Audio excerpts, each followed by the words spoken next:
말씀 신약성경 로마서 8장 31절 32절의 말씀입니다. 신약성경 251쪽 로마서 8장 31절 32절의 말씀입니다.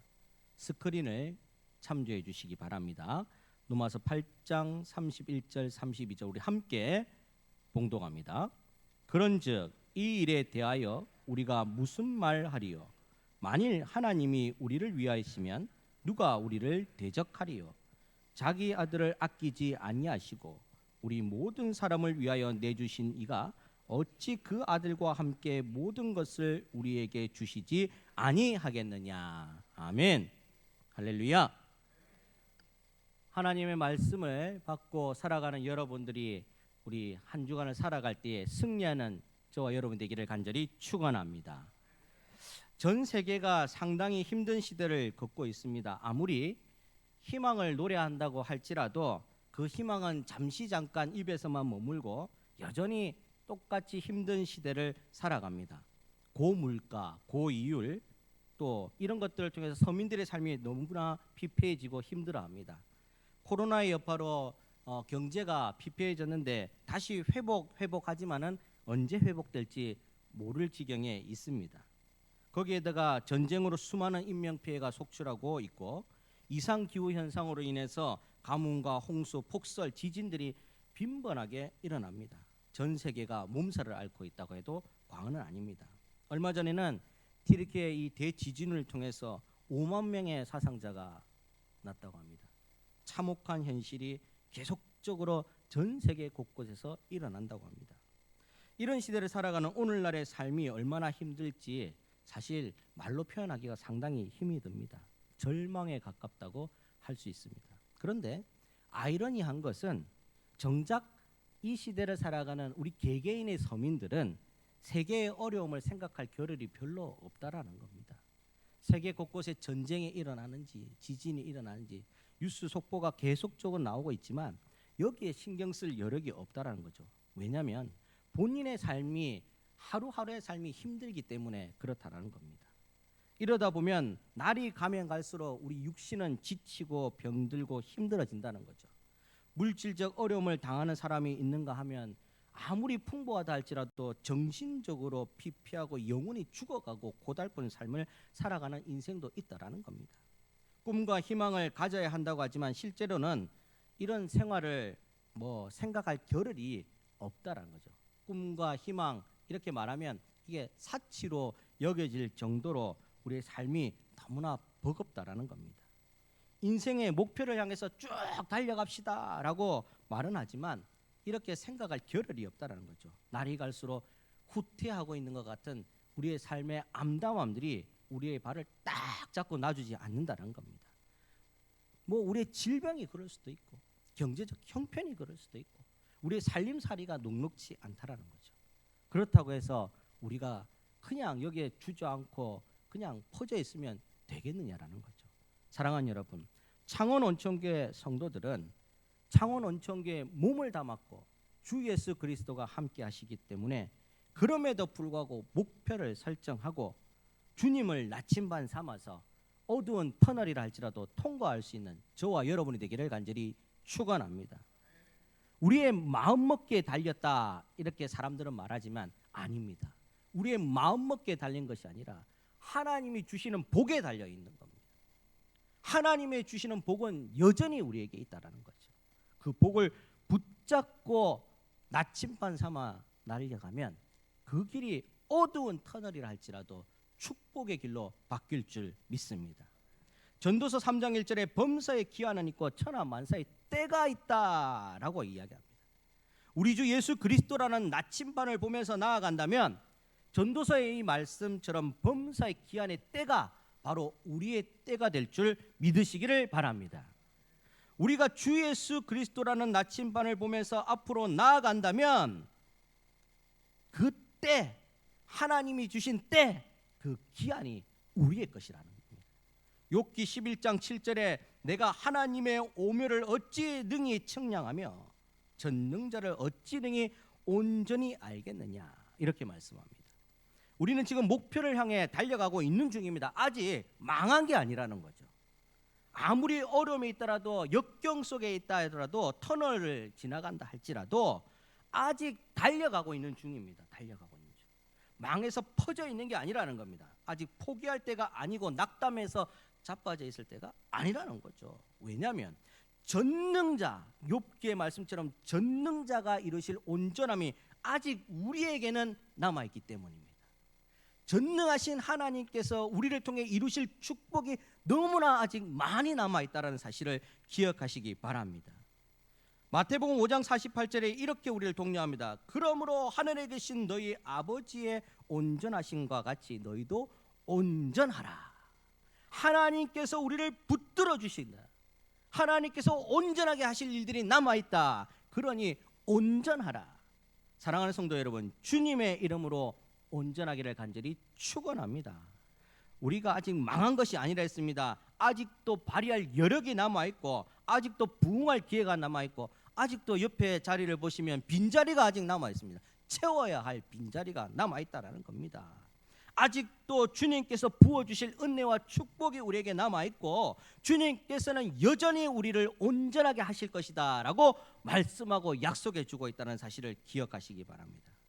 오늘 사도 바울도 말씀을 통해서 빌립보 교인들뿐만 아니라 온 세계를 살아가는 모든 성도들에게 동일하게 온전하게 달려가기를 촉구하고 있다는 겁니다. 예나 지금이나 여러 가지 역경에 부딪히면 그 자리에 낙담하여 주저앉을 수가 있다는 거죠. 그럼에도 불구하고 우리는 주님이라는 나침반이 있기 때문에 그냥 차가 퍼져 있듯이 쭉 늘어져서 퍼져 있지 않아야 된다는 겁니다. 우리를 향한 주님의 이끄심이, 손을 붙잡고 나아가심이 여전히 있다라는 겁니다. 모래 위의 발자국을 말씀을 드렸는데, 이 한 청년이 너무 힘들고 괴로우니까 주님, 이 모래 위의 발자국을 보십시오. 나 혼자만 외롭게 걸어가고 있었는데 주님 뭐 하십니까? 그때 주님께서 그 발자국 네 발자국이 아니라 내가 너를 업고 간 발자국이다 라고 이야기하십니다. 사랑하는 여러분, 여전히 주님은 우리 멀리 떠나 계신 게 아니라 우리 안에 계시고 우리 옆에 계시고 우리의 손을 꼭 잡고 지나간다는 사실을 기억하시고, 최후 승리 역전의 용사가 우리가 되기를 간절히 축원합니다. 힘을 내시고 그 힘을 의지해서 나아가는 저와 여러분이 되기를 바랍니다. 그렇다면 우리에게 있어서 주님이라는 나침반은 도대체 무엇일까? 첫 번째로 주님의 십자가가 우리의 나침반이 된다는 겁니다. 한번 따라해 보실까요? 나침반은 주님의 십자가입니다.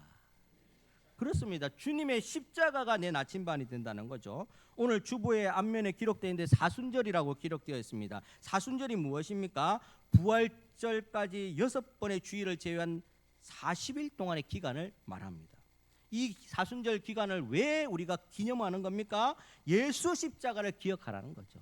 예수 십자가, 날 구원하신 예수 십자가를 기억하라는 겁니다. 성도이면 반드시 예수 십자가를 기억해야 된다. 꼭 고난 주간이 아니다 할지라도, 사순절 기간이 아니다 할지라도 성도이면 예수 십자가를 붙들고 살아야 된다. 왜 그렇습니까? 예수 십자가가 모든 것을 이기는 힘이 있기 때문입니다. 여러분들, 예수를 믿으라고 하면 많은 사람들이 꺼려하는 이유가 있습니다. 왜 그렇습니까? 힘들다고 생각합니다. 헌신을 많이 해야 되고 희생을 많이 해야 될 것 같고 죄악이 많이 따라가고 하면 안 될 것들이 너무 많을 것 같으니까 예수 믿으라면 세상 욕심 버리지 못해서 잘 하지 않습니다. 힘들다고 이야기합니다. 예수 잘 믿는 사람들도 더 잘 믿으라고 하면 더 힘들어합니다. 그런데 주님께서 마태복음 16장 24절에 이렇게 이야기합니다.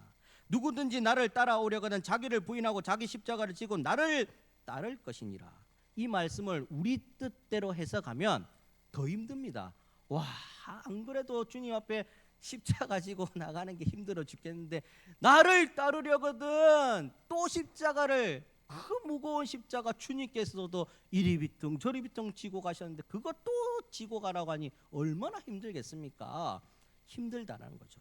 그런데 여러분, 마태복음 16장 24절 나를 따라오려거든 자기를 부인하고 자기 십자가를 지고 나를 따를 것이냐. 요 이전에 주님께서 우리에게 또 하신 말씀이 있습니다. 마태복음 11장에 뭐라고 이야기하냐면 수고하고 무거운 짐진 자들아 다 내게로 오라 내가 너희를 쉬게 하리라. 주님의 멍에와 짐은 쉽고 가볍다라고 말씀해 주셨다는 겁니다. 자기 십자가 지고 따라오라고 하기 전에 주님의 멍에는 쉽고 가볍다라고 우리에게 딱 말씀해 주셨다는 겁니다. 주님의 십자가는 무겁고 힘들고 우리를 어렵게 만드는 것이 아니라 우리를 진리 안에서 자유케 하기 위해서 가볍고 쉽게 만들어 주신다는 겁니다.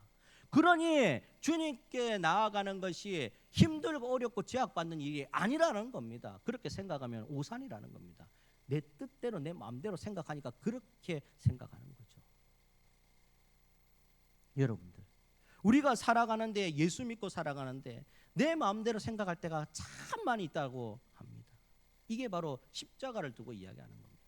주님의 십자가는 가볍고 우리를 힘들지 않게 하기 위한 것인데 우리가 어렵게 만든다는 거죠. 사랑하는 여러분, 주님의 십자가를 지어야지 우리가 살 수가 있고 가볍고 쉽게 발걸음을 뗄 수 있다는 사실, 그래서 주님의 십자가가 우리의 나침반이 된다는 사실을 기억하시기를 바랍니다. 두 번째로 나침반은 무엇인가 따라하겠습니다. 주님의 베푸심입니다. 다시 한번 합니다. 주님의 베푸심입니다. 나침반은 주님의 베푸심입니다. 마태복음 7장 9절에서 11절에 이렇게 말씀합니다. 너희 중에 누가 아들이 떡을 달라 하는데 돌을 주며 생선을 달라 하는데 뱀을 줄 사람이 있겠느냐. 너희가 약한 자라도 좋은 것으로 자식에게 줄 줄 알거든. 하물며 하늘에 계신 너희 아버지께서 구하는 자에게 좋은 것을 주시지 않겠느냐. 부모가 자식을 사랑하는데 얼마나 많이 사랑합니까? 내리사랑이라고 하지 않습니까? 이거 대를 이뤄서 계속 사랑한다는 겁니다. 줘도 아깝지 않다는 겁니다. 명절날 우리 자주 이야기하는데 명절날 가면은 부모님들이 준비 아무것도 안 했다면서 있는 거 없는 거 다 꺼내서 줍니다. 예, 제가 예전에 전도사 때 신방을 전도사 때 제가 얼마나 이게 어리고 지금도 젊지만 그때는 얼마나 어리고 잘 몰랐겠습니까? 신방을 가는데 이 어린 전도사를 한 80 넘으신 어르신께서 맞아주시는데 음료수를 대접하는데 저 구들장에 묻어놨던 음료수를 다 가져와서 주시는 거예요. 근데 제 눈에 딱 띄는데 유통기한이 한참이 지났어요. 한 1년이 지났어요. 그런데 유통기한이 1년 지난 것도 조금은 걱정이 되는데 그 음료수가 어디에 있었냐면 냉장고에 있었던 것이 아니라 따뜻하게 대접하기 위해서 구들장에 있었다.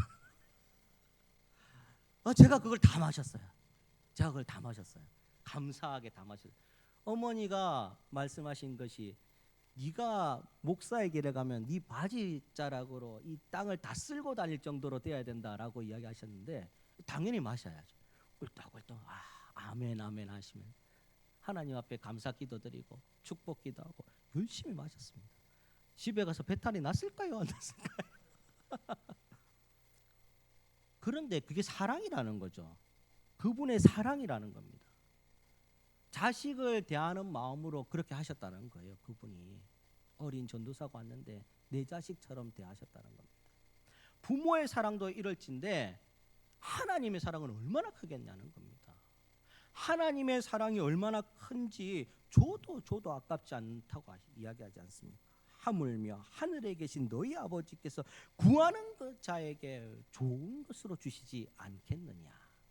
하나님의 베푸심이 우리를 이끈다는 사실입니다. 우리가 잘 먹고 잘 살고 우리가 앞으로 당당하게 나아갈 수 있는 것, 우리가 잘나서 그런 것이 아니라 하나님께서 복을 주시고 이끌어 주시기 때문에 하나님의 베푸심이 있기 때문에 그렇다는 거죠. 얼마나 우리를 사랑하시는지 로마서 5장 8절에 이렇게 이야기합니다. 우리가 아직 죄인 되었을 때에 그리스도께서 우리를 위하여 죽으셨다. 죄인을 위해서 죽으셨다는 겁니다. 착하고 복된 사람을 위해서 죽으신 것이 아니라 죄인 되었을 때 그 죄인 불쌍히 여기셔서 죽으셨다는 겁니다. 이만큼 사랑하시는 주님, 우리가 안 믿을 재간이 있겠습니까? 당연히 그분만을 믿어야 되겠죠. 좋은 것으로 주시지 않겠느냐. 주님의 베푸심이 우리의 나침반입니다. 종잣돈이라고 이야기하지 않습니까? 사업을 할 때 종잣돈이 있다고 합니다. 사업을 일으킬 수 있는 미천이라고 이야기하죠. 우리 주님의 베푸심이 우리가 옳은 대로 나아가고 바른 길로 가고 정말 승승장구할 수 있는 그런 종잣돈과 같고 미천과도 같이 우리에게 밑거름이 된다는 사실을 기억하시기 바랍니다. 우리가 나아갈 때 마냥저냥 나아갈 수 없지 않습니까? 여러분들 산에 처음 가시는 분들은 어떻게 가는 줄 압니까? 뒷공무니만 보고 따라갑니다. 앞에 등산 잘하게 생기시는 분 뒷공무니를 보고 따라갑니다. 그런데 이내 퍼집니다. 그분들은 꼭 어떻게 됩니까? 신선처럼 훌쩍 뛰어서 벌써 가고 없습니다. 돌아서면 잠깐인데 없습니다. 그때부터는 오갈길을 잃어버리고 갈팡질팡하는 거죠. 그러다가 도로 내려올 때가 많지 않습니까? 나침반을 보고 지도를 보고 찾아가야 되지 않겠습니까? 찾아가야 하는데 우리의 내비게이션이 있어야 된다는 겁니다. 초행길 가는데 내비게이션 있어야 되지 않습니까? 나침반, 우리를 정확한 길로 인도하는 나침반, 바로 주님의 베푸심이 밑거름이 되어서 우리를 정확하고 옳은 길 가게 하신다는 사실, 그러니 그 주님이 나침반 된다는 사실을 기억하시기 바랍니다. 주님은 우리에게 다 버리라고 합니다. 절반을 팔아서라도 나누어 주라고 합니다. 그러면 부자 청년이 힘들어하죠. 네 것 다 팔아서 나누어 주라니까 힘들어서 돌아간다라는 겁니다. 왜 그렇습니까? 다 나눠주면 세상에 나는 뭐 먹고 삽니까? 이거 내가 이때까지 피땀 흘려 벌었는데 다 나눠주면은 저 사람들은 그냥 무전취식하는 게 아닙니까? 나는 뭐 먹고 살고 저 사람은 무슨 호사를 누리고 살아갑니까? 이 마음이 내 속에 딱 남아 있으니까 베푸는 게 안 되는 거죠. 반이라도 나눠줄 절대 안 됩니다. 헌신이 안 되는 겁니다. 그런데 주님께서 그거 해야지 복을 주시겠답니다. 여러분들, 그걸 해야지 복을 주는 것이 아니라 이미 마련된 복을 주겠으니까 하라고 하는 겁니다. 너의 앞길 내가 책임져 줄 테니까 하라고 하는 거죠. 내가 갈 길들 책임져 줄 테니까 해보라는 거죠. 하늘의 복이 내리나 안 내리나 보라는 거죠. 오늘날 너에게 행하실 구원을 보라. 이루어지는지 안 이루어지는지 모세의 지팡이에 내리칠 때까지 의심하지 말고 보라라는 거죠. 보라는 거죠. 주님의 베푸심이 없으면 1분 1초 살 수 있을까요? 그렇지 않습니다. 주님의 베푸심이 우리의 나침반이 됩니다. 세 번째로 주님의 나침반은 주님을 향한 믿음입니다. 우리 따라하겠습니다. 주님을 향한 믿음입니다. 우리의 믿음이 견고하게 세워져서 주님을 똑바로 바라볼 때에 그것이 나침반이 된다는 겁니다. 친구 따라 강남 간다란 말이 있지 않습니까? 얼마나 친구가 좋으면 따라서 강남을 갑니까? 서울 가면 코베 간다고 하는데 친구가 얼마나 좋으면 강남까지 따라갑니까? 그냥 좋아서 따라가겠습니까? 물론 실없이 좋아서 따라가는 사람도 있겠지만 대부분 그 친구가 믿을만 하니까 따라가는 거 아니겠습니까? 자, 그러면 믿을만한 그 친구가 나를 책임져 줍니까? 아닙니다. 자기도 힘들고 어려우면 자기 갈 길 바쁩니다. 버릴 때가 있다는 거죠. 사람은 그렇다는 겁니다. 아무리 가깝다 할지라도 믿을 만한 사람이 그닥 찾아보면 많이 없다라는 거죠. 예. 개인주의라서 그런 게 아니라 사람의 본성이 그렇다라는 겁니다. 죄 가운데 빠져 있어서 자기 살 길 구하다가 옆에 사람 챙기기 어렵다라는 겁니다. 가족도 마찬가지입니다. 하지만 주님은 우리와 약속을 해주셨는데 이 약속을 그냥 약속이 아니라 언약이라고 이야기합니다. 왜 언약이라고 이야기합니까? 사람과 사람 사이에 맺어진 관계가 아니기 때문에 언약이라고 이야기합니다. 이 언약이 무엇입니까? 일방적인 것을 말합니다. 일방적인 것. 호렙산 떨기나무 아래에서 모세를 만나 약속하신 주님을 한번 생각해 보시기 바랍니다. 하나님이 일방적으로 모세를 부르시고 모세와 일방적으로 언약을 맺으십니다. 모세가 좋아서 언약 맺은 게 아닙니다. 네 신발 벗어라. 아니 내 신발인데 왜 벗으랍니까? 내 의지가 관계가 없다는 겁니다. 하나님의 의지와 뜻만이 관계가 있다는 겁니다. 하나님께서 일방적으로 맺어주시는 겁니다. 이렇게 말하면 히틀러가 따라오네. 독재자시네 하나님. 우리 의견은 전혀 듣지 않으셔. 하나님 독재자시네. 독재하시고 하나님께서 일방적으로 맺어주시는 이유가 있다는 거 아닙니까? 왜 그렇습니까? 하나님께서 일방적으로 맺어주셔야지 안전하기 때문에 그렇습니다. 여러분들, 사람과 사람과의 맺은 약속은 깨어지라고 있는 약속이라고 이야기를 합니다. 아니, 약속은 지키라고 있는 거 아닙니까? 근데 깨어지라고 있는 거라고 사기꾼들이 이야기합니다. 네. 사기꾼들이 사기를 칠 때 온순한 양처럼 아주 엘리트처럼 딱 다가와서 친근하게 사기를 칩니다. 그래놓고 깨지라고 있는 약속입니다. 그게 사기꾼만의 이야기였습니다. 모든 사람들이 죄를 범하였음에 하나님의 영광에 이르지 못하더니 모든 사람들이 똑같이 죄인인지라 그 자리에 설 수 있다라는 겁니다. 그런데 하나님께서는 일방적으로 세워주시고 약속의 근원되어 주시는 하나님께서 맺어주셨기 때문에 깨어지지 않는다는 겁니다. 하나님께서 철회하지 않는 이상 깨어지지 않는다는 겁니다. 그런데 하나님 무엇이라 이야기합니까? 절대로 변치 않으신다고 합니다. 하나님께서 맺은 약속은 변치 않는다고 하나님께서 딱 못 박아 이야기했다는 거죠. 그래서 히브리서 12장 2절에 우리에게 어떻게 나아가라고 합니까? 믿음의 주요 또 온전하게 하신 이인 예수를 바라보자. 절대 깨어지지 않는 약속으로 우리를 딱 엮어주셨으니 예수를 바라볼 수밖에 없다는 거죠. 우리는 아무리 그 손을 놓으려고 뿌리치려고 애를 쓰고 그렇게 하지만 예수님은 우리를 놓지 않으려고 자꾸 붙들고 어르고 달래고 벌을 주고 우리를 꽉 잡고 계시다는 겁니다. 왜 그렇습니까? 하나님께서 친히 맺은 약속이기 때문에 그렇다는 거죠. 그러니 우리는 사람을 바라봐야 됩니까? 예수를 바라봐야 됩니까? 믿음의 주요 온전하게 하시는 예수를 바라보는 것이 나침반이 되는 겁니다. 우리를 정확하게 인도하는 나침반이 될 수 있습니다. 우리가 역전의 용사, 믿음의 승리자로 살아갈 수 있으려면 이와 같이 주님을 나침반 삼아 나아가야 된다는 겁니다. 이 시간에 우리 잠시 인도자라는 찬양을 우리 영상을 통해서 한번 들어보겠습니다. 이 가사의 내용을 한번 잘 들어보시면서 나침반 되시는 주님, 우리를 얼마나 인도하고 계시는지를 살펴보기를 바랍니다.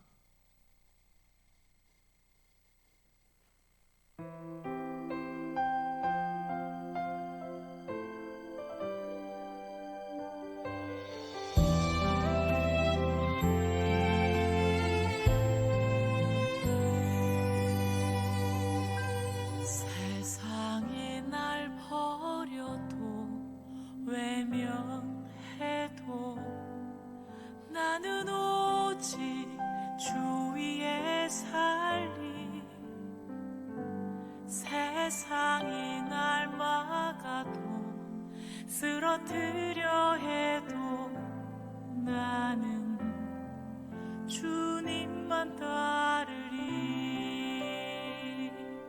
하늘의 별 세상을 만드신 능력 크신 사랑의 그 빛으로 이 땅에 오신 분 그 빛을 따라 사는 우리에게 하늘의 비밀 알게 하시네.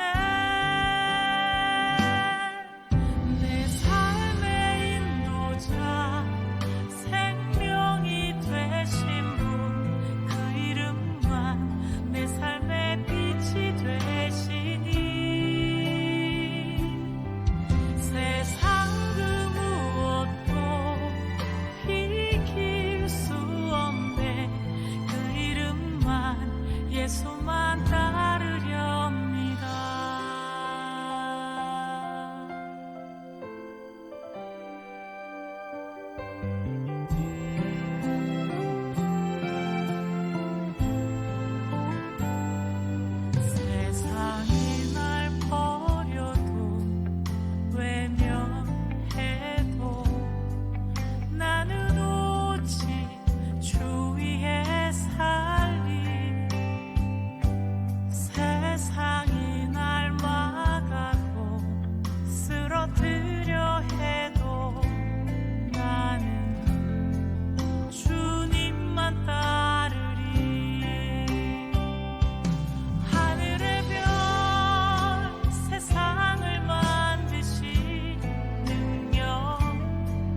그런즉 이 일에 대하여 우리가 무슨 말 하리요?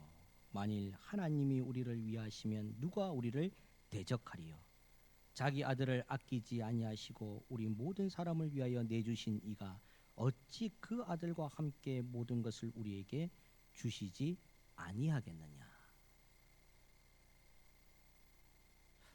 제가 목사로서 새벽에 기도할 때에 꼭 기도하는 기도 제목 중에 하나가 우리 모든 성도님들이 일하시거나 생활하실 때 안전하고 다치지 않고 건강하게 해 주시옵소서. 이렇게 기도를 합니다. 목사 한 사람이 이렇게 기도를 하는데 만일을 생각하고 만일의 속속들이 다 아시는 우리 주님은 얼마나 우리를 위해서 얼마나 많이 말할 수 없도록 우리를 사랑하고 생각하고 있겠습니까? 그 사랑이 많으신 주님께서 자기 아들까지 바치셨는데 우리에게 더 이상 못 주실 것이 없다라는 거죠. 아들을 바쳤는데 더 이상 우리에게 안 해줄 것이 없다라는 겁니다. 우리가 그 주님을 바라보면 그 주님만 바라보면 되는데 인생이 너무나 힘들고 어려움인지라 잠시 잠깐 잊을 때가 있다는 겁니다. 사랑하는 여러분, 다시금 주님을 바라보시기 바랍니다. 눈을 들어 산을 보라. 나의 도움이 어디서 올꼬? 천지를 지으신 여호와 하나님께로다. 하나님을 바라보면 하나님이 나침반 되어 주셔서 내 갈 길을 지도해 주십니다. 잠잠히 여호와를 바라라. 사랑하는 성도 여러분, 이번 한 주간 눈을 들어 산을 보고 여호와 하나님을 바라면서 힘들고 어렵고 지칠 때 또한 기쁠 때에도 주님으로 하여금 풍족한 은혜와 축복과 충만한 성령의 인도하심을 받는 저와 여러분이 되기를 간절히 축원합니다. 주님께서 여러분과 항상 함께 하십니다. 우리 이 시간 다 같이 한번